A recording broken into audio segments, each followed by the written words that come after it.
যে অঙ্কটি করব সেটা এমন কোনো পরীক্ষা নয় যেখানে আসেনি, আর এমন কোনো স্টুডেন্ট নেই যে এই অঙ্কটি দেখেনি। এই অঙ্কটা রাজ্য বা কেন্দ্র সমস্ত পরীক্ষাতেই কখনো বা কখনো এসছে। এটা আমরা এক চুটকিতে কী করে করতে হয় সেটা আজকে শিখব।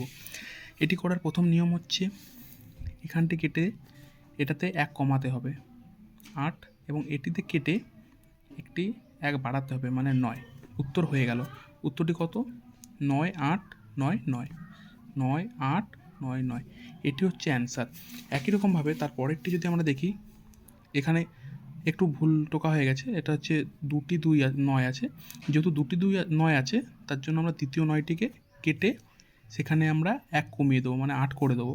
তাহলে এখানে 1 বাড়িয়ে আমরা এখানে 8 করে দেবো। তাহলে অ্যান্সারটা কত হচ্ছে? 9 8 9 9 8 9 8 9 9 8। এটাই হচ্ছে আমাদের অ্যান্সার। ধন্যবাদ।